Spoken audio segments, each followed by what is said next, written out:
वजह साहब मोहम्मद बिन सलमान अमेरिका गए और अमेरिकी दौरे के दौरान दो तीन चीज़ों की बड़े अरसे से एनालिसिस के तौर पर हमारे सामने आती हैं। अब वो पब्लिकली भी ट्रंप ने कह दिया कि F-35 उनको देंगे।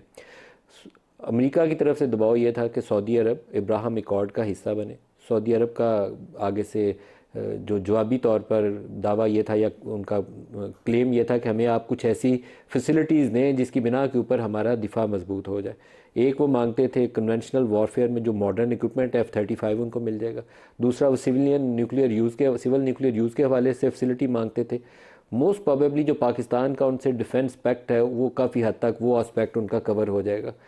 थर्ड जो पार्ट आएगा मोस्ट लाइकली अगले चंद दिनों के अंदर, वो इंडोनेशिया और पाकिस्तान के ऊपर आता था कि वो उनको क्लब करेंगे साथ, ताकि ये तीनों बड़े ममालिक इब्राहिम अकॉर्ड की तरफ इकट्ठे मूव करें और किसी एक को अपनी इंटरनली डिफ़िकल्टीज़ अपनी अपोजिशन से या जो हमारा एक बहुत ही रवायती स्कूल ऑफ थॉट है उसकी तरफ से वो दबाव का सामना ना करना पड़े, ना इंडोनेशिया में, ना पाकिस्तान में, ना सऊदी अरब में।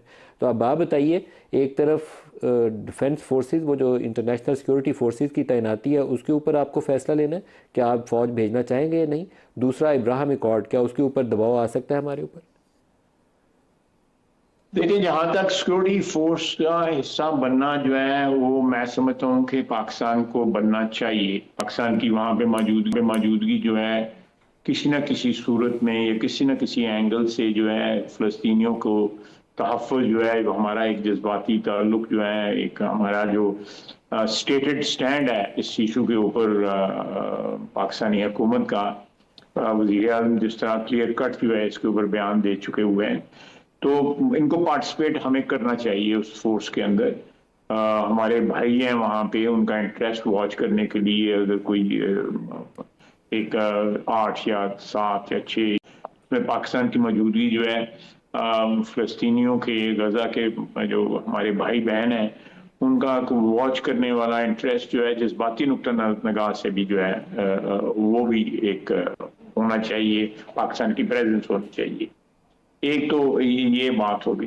दूसरा, इब्राहिम अकॉर्ड का जो है मैं समझता हूँ कि पाकिस्तान के बिल्कुल कथित तौर पे कोई ये कंसिडर नहीं हो रहा कि हमने उसमें जाना है, या जो हमारा स्टैंड है वो बिल्कुल क्लियर है कि anything which predicates the creation of two state in जो इसराइल की प्रेजेंट सिचुएशन है उसमें टू स्टेट का जो सोल्यूशन जो एक सेटल हुआ है वो जब तक नहीं होता, मेरा नहीं ख्याल कि किसी किस्म की जो है हमारे स्टैंड में चेंज होनी चाहिए। ख्वाजा साहब, 27वीं आईनी तरमीम के ऊपर तो हमने दो चार बातें की, लेकिन आजकल 28वीं आईनी तरमीम का भी बड़ा तज़किरा है और कहा जाता है कि NFC अवार्ड के ऊपर, सिंगल नेशनल करिकुलम के ऊपर, पॉपुलेशन कंट्रोल के हवाले से और नए इवन सूबों की बात भी लोग बात कर रहे हैं कि वो भी उसके अंदर 28वीं तरमीम के अंदर ये चीज़ें आ सकती हैं। आपसे जानना चाहूँगा कि क्या इम्कानात है कि कौन सा इशू NFC अवार्ड क्या कवर कर सकती है 28वीं आईनी तरमीम, और क्या नए सूबों की बात हो सकती है? पीपल्स पार्टी का रद्दमल क्या होगा? मुकामी हुकूमतों का जो नया सिस्टम है उसका भी जिक्र किया जा रहा है कि उसको कॉन्स्टिट्यूशन का हिस्सा बनाया जाए ताकि सूबों के ऊपर मैंडेटरी हो 4 साल या 5 साल के बाद इंतखाबात करवाना मुकामी हुकूमतों के। आपका रद्दमल? नहीं, मैं नहीं मुझे उसको इंडोर्स करूंगा जो नए सूबों वाली आपने बात की है।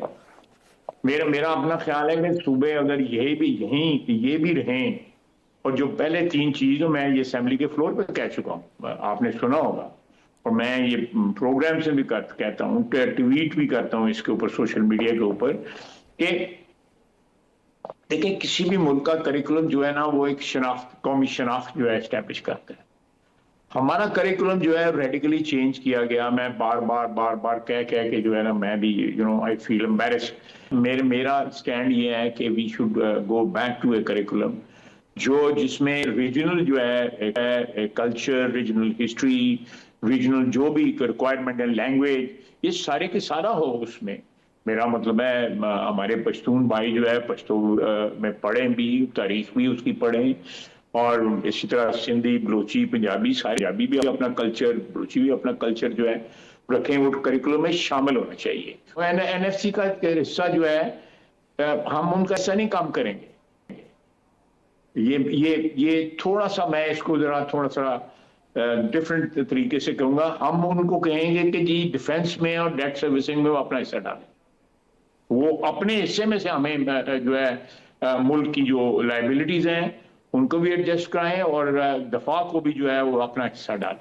ये जो आप जो जिस तरह आपने कहा है उस तरह नहीं है, ये इस तरह के जो भी उनको डिस्पर्स होगा, जो भी डिस्पर्समेंट होगी उसमें वो हिस्सा डालेंगे। वो 5% है, 2% है, 10% है, 8% है, 11 है, 12 है, 12 वो तो that is something which can be negotiated. और तीसरी जो है मैंने बात की थी फैमिली प्लानिंग की। Family planning is an issue which is very very very alarming.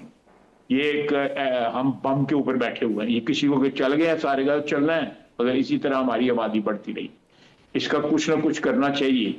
और चौथी बात मैंने कही थी कि जिस मुल्क में लोकल गवर्नमेंट नहीं है और जो बदयांती की हुई है हमने 18वीं तरमीम के साथ डिलिबरेटली हम लोगों ने की हुई है कि ये सारे का सारा जो डेवोल्यूशन है वो 4 सूबों के जो दारुल खिलाफ दारुल हुकूमत जो है लाहौर, कराची, पेशावर, कोयटा, वहां पे जाके जो है ये सियासतदानों ने उस पर कब्जा कर लिया हुआ है। उनको डिस्ट्रिक्ट या सिटी लेवल के ऊपर जो है नहीं ट्रांसफर किया हुआ। वो बेजारों मददगार हैं, शहर गलियां मोहल्ले जो है बेजारों मददगार हैं, उनको टैक्सेशन की पावर दें, वो अपने रिसोर्सेज खुद जो है जनरेट करेंगे, they are capable of doing that. हमने सियालकोट को जब टूटी थी ये जब हमारी वहाँ के म्यूनसिपल कॉर्पोरेशन 72 करोड़ रुपए हमने खुद जनरेट किया हुआ था वहाँ पे टैक्सेशन से। लोगों जब गलियां साफ नजर आएंगी, पानी की सप्लाई ठीक होगी, रोशनी होगी गलियों में, मोहल्लों में, बाजारों में, सेहत के मामला ठीक होंगे, सैनिटेशन के मामला ठीक होंगे, तो लोग जो है दे वुड लाइक टू पे।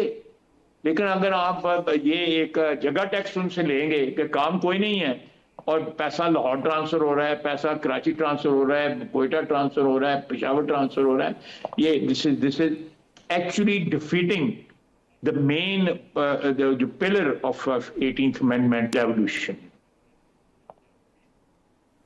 ख्वाजा साहब, लेकिन आप कह रहे हैं कि सूबों के वसाइल कम नहीं करते, लेकिन सूबों से कहते हैं कि आप कर्ज़ों की अदायगी के लिए और दिफा के लिए इन दोनों मदों में अपना अपना हिस्सा डालें। पीपल्स पार्टी क्या इसके ऊपर आमादा हो जाएगी?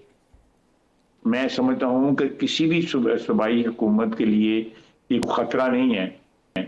अगर शहर जो हैं या ज़िले जो हैं वो अपना रेवेन्यू जनरेट कर रहे हैं, अपने मामला खुद देख रहे हैं, तो सेहत और ये चीज़ें, ये मैं आपको एक बात अर्ज करना चाहता हूं कि हमारे यहाँ पे सबसे ज़्यादा पावर जो है ब्यूरोक्रेसी के पास है। आप उठा के देख लें, आज की सूरत हाल भी उठा के देख लें, और ब्यूरोक्रेसी की पावर जो है ना, जब तक जो है वो डिवॉल्व नहीं ना होगी टू सियासतदानों को या इलेक्टेड लोगों को जब तक डिवॉल्व नहीं होगी, उससे कोई भी आपका मसला, कोई मसला भी नहीं हल होगा।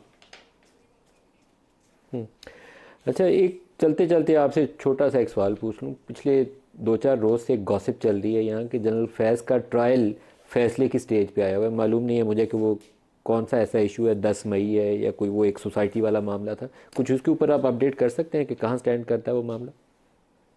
मुझे कुछ इल्म नहीं है कि उनका ट्रायल हुआ है, कंक्लूड हो गया है, कब उसका डिसीजन आ रहा है, कोई ऐसी इंफॉर्मेशन है। बिल्कुल आपको ऑनेस्ट जवाब दे रहा हूँ।